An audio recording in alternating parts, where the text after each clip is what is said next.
Thank you for tuning into our podcast, Canal Days, What Life Was Like in the Industrial Connecticut River Valley of Massachusetts. I'm your host, Carrie, and joining us today is Holyoke's very own local historian and creator of the historical tours of Greater Holyoke, Robert Camus. He personally offers and leads public and private tours, as well as presentations of historical sites within communities throughout the state of Massachusetts. Currently, the communities he has chosen to focus on this year are Holyoke, Chicopee, South Hadley, and East Hampton, and also Granby and Amherst as well. His tours spotlight the local canals, reservoirs, cemeteries, and churches, as well as various parks, streets, and selected historical houses within each community. Today's episode will be discussing the history of Northampton. There's several because it used to be the capital of Hampshire County. In Hampshire County, it was five counties at once: Berkshire, Worcester, Franklin, Hampshire, and Hampden County. It was enormous, and Northampton was its capital. So it was extremely important right from the inception of it as being entity. I think it started in 1857, I believe, and since then it's grown and grown. It has lots of historical items around, and you can talk about almost any concept, and they'll have a very long speech to give. Now, you talk about the churches and cemeteries, of course, and we'll do that. But we also talk about other things around. And make sure you catch all my podcasts and all my videos and every page I've made for Northampton and other communities. Now, one thing that Northampton has that's fairly unique is power canals. Many of them. And the reason why is the Mill River comes down out of the mountains and is strong. And it meanders enough so you can catch one of its places going fast, cut a canal in there, and build a mill using that canal power.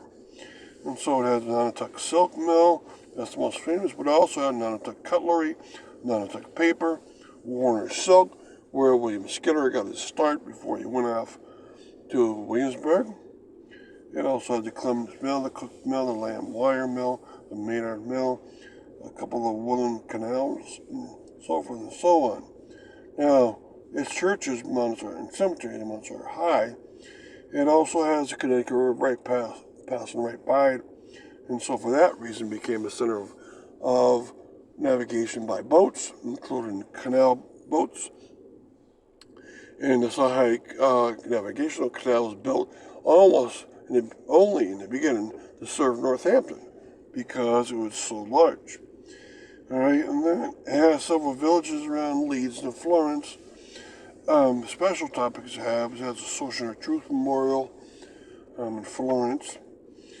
It has a Memorial Hall and Plaza downtown, which is nice because it memorializes all the men and women from Northampton and went off to war that died from that war. It has a couple of exceptionally cool parks besides a lot of small ones, Brook Park and Childs Park. Right, and it has some historic districts, so it has a lot within its borders, and you can name any topic. Smith College, first women's college in the United States, 1874, I believe. And you can name other topics and something about Northampton there. So you can say schools, lots of the historic ones there, including the Clark School for the Deaf. Right, you can name any street, and on that street, there's going to be a lot of history. And are the churches significant to the history? All right, the churches are very significant, and the reason why, again, it's the center of all of Western Massachusetts for a long time, but its first church, the first Congregational church, started very close to where the present one is. And I believe this is the fifth edition of it. The first two are right next to the courthouse, or where the courthouse is now, and then the other three are where the present church is now. And off of it came the Edwards Church, has a true come out of, and so it is part of its history. And also the ethnic groups of the Catholic religion started a lot of their own churches too, including St. Mary's Church, which is one of the very oldest churches around Western Massachusetts. It might have started in 1845. It might be the second oldest in Western Massachusetts. And you have to go back to when it was a chapel and then later a church on King Street, bounded by Court Street behind it. And it used to have the St. Mary's Cemetery right behind that old church on King Street. So there's a lot of history in his churches, and all these are delineated on my webpage. And really quick before we continue with the rest of our interview, just to fill our listeners in, if you want to find out more information or sign up for any of his various tours, you can check out his website at holyokecanaltour.org. And there you can find videos and podcasts of the stop along each of his tours, as well as photos and text of the historical sites throughout as well. And for private tours and other inquiries, you can email him directly at bobcat4214, @yahoo.com. And his tours make for fun, educational, outdoor activities for families and group parties. So getting back to our interview, what about the cemeteries? Is there any relevance to the history or stories there? Yes, the cemeteries in Northampton are very old, including the Protestant one called the Bridge Street Cemetery, which was formed in 1661. It had the old ones from the past cemetery moved there in 1680, and none of them have stones anymore, of those old, very old ones. And they were moved from where the Congregational Church was in the 1600s. And Bridge Street is with a lot of table gravestones, a lot of mausoleums, a Holden tomb, and a lot of pioneers of Chicopee there. There's also the St. Mary's Cemetery, which also is a moved cemetery, and it's a very old Catholic cemetery. There's a priest circle, and then two areas where the priests form the entrance stones, including Patrick Moyse, who was the founder of many churches around Western Massachusetts. And so cemeteries, too, are very important in Northampton. Another important one is Spring Grove, which is a garden-style cemetery, which is not easy to find, and has a fountain inside it, for instance.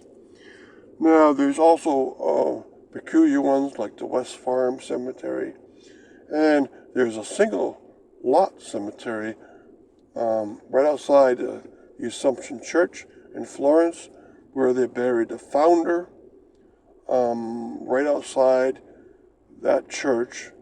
And it's a great honor to have a pastor buried with his church, and that honor went away since 1900. So he's the only one in Northampton, but other communities have that situation going too. And does Northampton preserve their history well?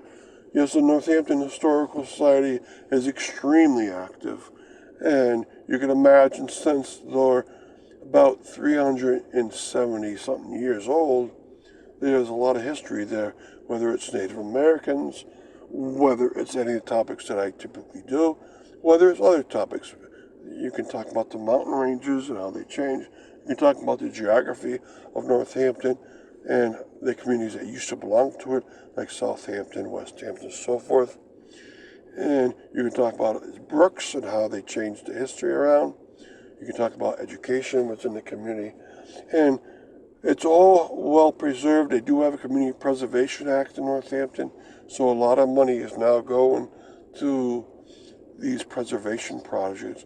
St. John Kenty is one of those projects.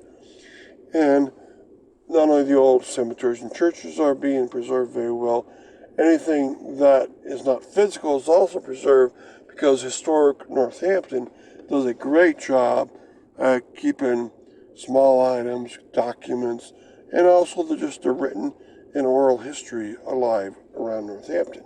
They have many presentations. A week hardly goes by where they don't have a tour or presentation.